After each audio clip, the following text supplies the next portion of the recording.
जय मसीह की praise the Lord. मेरे YouTube चैनल में आप सभी का स्वागत है। तो मेरे प्यारे अजीज़ों, आइए आज एक नई टॉपिक के साथ आप सभी के बीच में आने के लिए प्रभु ने मुझे एक और बार मौका दिया। इस बात के लिए मैं प्रभु को तहे दिल से धन्यवाद देता हूँ कि प्रभु ने मुझे स्वस्थ रखे और आप सभी के बीच में आने के लिए मुझे मदद देने के लिए। इस बात के लिए मैं प्रभु को दिल की गहराई से करोड़ों कोटि धन्यवाद देता हूं। और मैं आप सभी का भी धन्यवाद देता हूं जितने आप लोग मेरे YouTube चैनल को सब्सक्राइब कर लिए हैं और मेरे YouTube चैनल के सदस्य बन गए हैं। तो प्रभु आप सभी को बहुत बहुत आशीष करें और आप सभी को और आप सभी के पूरे परिवार को।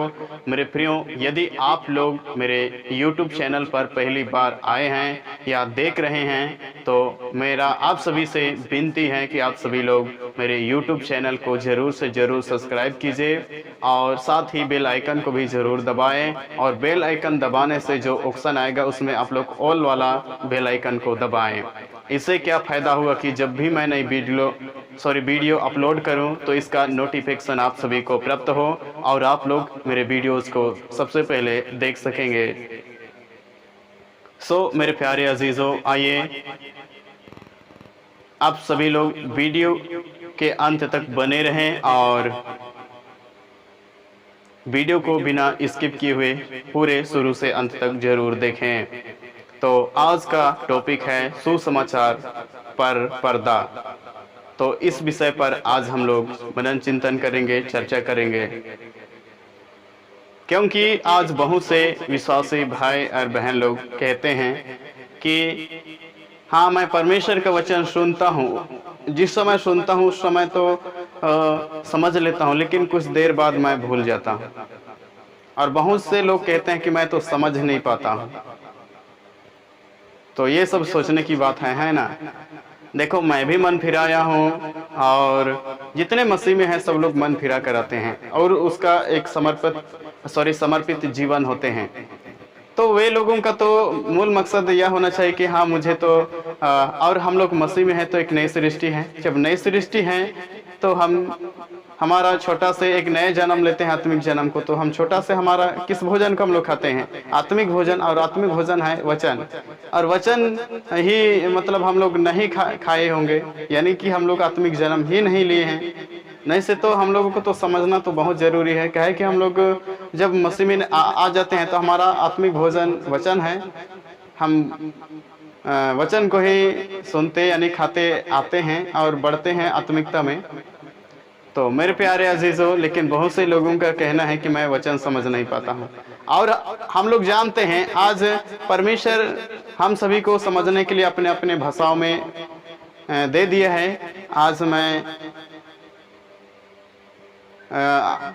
मुंडारी हूँ तो उसमें कभी बाइबल है, या फिर हिंदी है उसको ही मैं हिंदी में है उसको ही मैं मुंडारी में व्याख्या करता हूँ। तो देखिए, हर भाषा में है, सदरी में है, हिंदी में है, उर्दू में है, हर भाषा में है ताकि लोग समझें।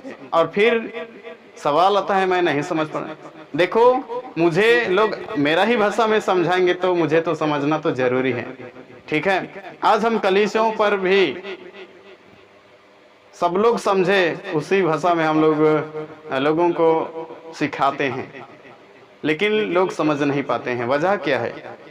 सुसमाचार पर पर्दा। वो लोग पर्दा है उसे हटाया ही नहीं, तो हटाने के लिए क्या करें? वचन ही में ही मिलेगा हम लोग को। तो मेरे प्यारे अजीज़ों, आइए इसके लिए आप सभी लोग मेरे साथ निकाल लीजिएगा दूसरा कुरंती उसके 4 के 3 से 4 वचन। यहाँ पर इस तरह से लिखा हुआ है, परंतु यदि हमारे सुसमाचार पर पर्दा पड़ा है तो नष्ट होने वालों ही के लिए पड़ा है। 4, और उन अविश्वासियों के लिए जिनकी बुद्धि इस संसार के ईश्वर ने अंधी कर दी, ताकि जो परमेश्वर का ताकि जो मसीह परमेश्वर का प्रतिरूप है, उसके तेजोमय सुसमाचार का प्रकाश उन पर ना चमके। सो मेरे प्यारे अजीजों, हम जानते हैं कि जो प्रभु में नहीं है, एक संसारिक जीवन जी रहा है, उनको हम लोग प्रभु का वचन बताएंगे तो वे लोग समझ नहीं पाएंगे। क्यों कर समझ में नहीं पाएंगे? क्योंकि संसार की ईश्वर यानी संसार की का ईश्वर किसको कहा गया है? शैतान को कहा गया है, क्योंकि सारा संसार उस दुष्ट के वंश में किया है, रखा गया है। ठीक है, तो इस संसार की ईश्वर ने यानी शैतान ने उन सभी लोगों का जो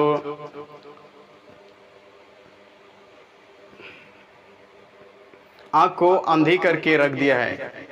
आज कितने भी अगर मन नहीं फिराए, उनको हम प्रभु के वचन को सिखाएंगे, समझाएंगे, तो वो लोग समझ नहीं पाएंगे। क्यों कर नहीं पाएंगे? क्योंकि शैतान ने उनके पूरे आत्मिक तक का जो ये होगा उसको ही मतलब बंद कर दिया है, उनकी आंखों को। और देखो, इतना परमेश्वर का वचन तेजोमय है, प्रकाशमान है और सामर्थ्य है, लेकिन उस पर क्यों प्रबल नहीं हो रहा है? क्योंकि उसको शैतान ने क्या किया है? घेर के रखा है, यानी उनको पूरी रीति से अपने कब्जे में रखा है। पर अब आती है सुसमाचार पर पर्दा। तो जितने भी हम सभी मसीही लोग हैं, हम सभी लोगों पर भी पर्दा होता है, शैतान कर देता है ताकि हम परमेश्वर का वचन ना समझे।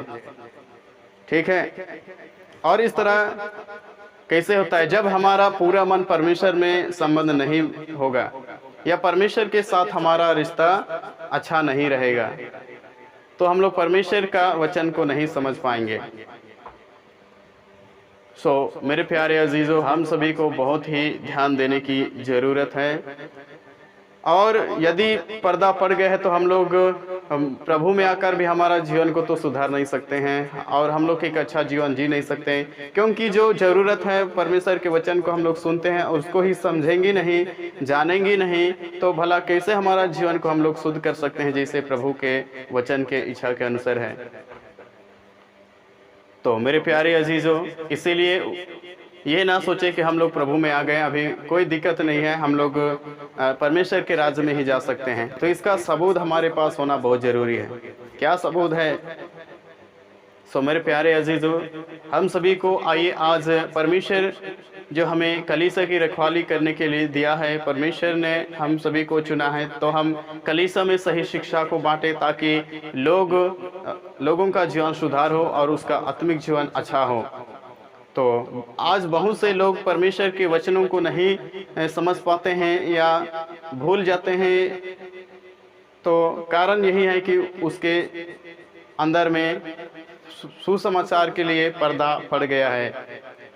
तो इसके लिए मेरे प्यारे अजीजों, उनका दिखने में ही यही आएगा कि उसका तो परमेश्वर के साथ कोई ऐसा रिश्ता या संबंध नहीं है। अगर रिश्ता होता तो परमेश्वर का वचन को जरूर मानता, नहीं मानने के वजह से। इसीलिए जैसे हम याकूब के किताब में भी देखते हैं कि वचन पर चलने वाला बनो, सुनने वाला ही नहीं जो अपने आप को धोखा देते हैं। यहाँ भी कहते हैं धोखा। और आज भी पर्दा पड़ा है तो नष्ट हो जाएंगे, क्योंकि हम अपना जीवन या पाप या जो भी है उससे तो हम सुधार नहीं सकते हैं बिना वचन के द्वारा। और जितने लोगों के जीवन में वचन है वो लोग पाप नहीं कर सकते हैं। सो मेरे प्यारे अजीजों, पर्दा हटाने के लिए एक ही उपाय है, और वही दूसरा कुरिन्थियों उसके 3 के 16 वचन में एक ही उपाय है। यहाँ पर क्या उपाय है? परंतु जब कभी उनका हृदय प्रभु की ओर फिरेगा तब वह पर्दा उठ जाएगा। मेरे प्यारे अजीजों, आप में से जितने लोग अगर परमेश्वर के वचनों को नहीं समझ पाते हैं और सुनते केवल हैं और चलते नहीं हैं, क्योंकि आपके अंदर परमेश्वर का जो वचन का सामर्थ्य है आपके हृदय के अंदर तक नहीं पहुंच पाने की वजह से इस तरह का हो रहा है। तो कहना चाहता हूं कि आप लोग पूरे मन के साथ परमेश्वर के साथ एक रिश्ता को बनाएं। आपका मन परमेश्वर की ओर फिर जाए ताकि पर्दा हट जाए, और हट जाएगा आपको वचन का भूख और प्यास 100% लगेगा, और आप लोग वचन खाएंगे जितना तो उतना आप लोग बलवंत होते चलेंगे। सो मेरे प्यारे अजीजों, इसीलिए आज हम सभी को ध्यान देना बहुत ज़रूरी है। क्या मेरे लिए सुसमाचार का पर्दा मेरे ऊपर पड़ा है, इसलिए मैं नहीं समझ पा रहा हूँ? अपने आप को सवाल करें। और हाँ, पड़ा है तो एक ही उपाय है कि हमारा पूरा अब सोच क्या होना चाहिए, परमेश्वर की इच्छा के अनुसार होना चाहिए। हमारा मन को परमेश्वर की ओर फेर देना चाहिए। सो मेरे प्यारे अजीजों, मैं प्रभु का धन्यवाद देता हूँ। आज बहुत से मसीही विश्वासी भाई और बहन वचन सुनना पसंद नहीं करते हैं, वचन की भूख और प्यास ही नहीं होती है। देखो, वचन की भूख और प्यास ना होने से, वचन एक भोजन है। देखो, हम शारीरिक रीति से बीमार हो जाते हैं तो भोजन खाने का मन नहीं करता है, बीमार होते हैं तो, ठीक है। तो वो लोग भी आत्मिक रीति से बीमार हैं जो कि वचन को नहीं खाते हैं। तो मेरे प्यारे अजीज, और हम लोग जानते हैं कि बीमारी लोग, आत्मिक बीमारी लोग परमेश्वर के राज्य के वारिस नहीं होंगे। इसीलिए कहता है कि नाश होने वालों के लिए ही पड़ा है, नाश होगा। इससे बचने के लिए एक ही उपाय है कि हमारा मन और हृदय को प्रभु की ओर कर दे, कि हम वचनों को समझे और समझकर उसके इच्छा के अनुसार चल सके। सो प्रभु आप सभी को इस वचन के द्वारा आशीष करें, और मैं चाहता हूं कि इस वीडियो को ज़्यादा से ज़्यादा शेयर करें, ताकि बहुत से ऐसे विश्वासी हैं जो इस तरह की स्थिति से गुजर रहे हैं, तो आप लोग उन लोगों तक पहुंचाएं, प्रभु उनकी मदद करें। तो आइए, आज के लिए इतना ही। प्रभु आप सभी को आशीष करें। मैं एक नई टॉपिक के साथ आप सभी के बीच में आऊँगा। तब तक प्रभु आप सभी को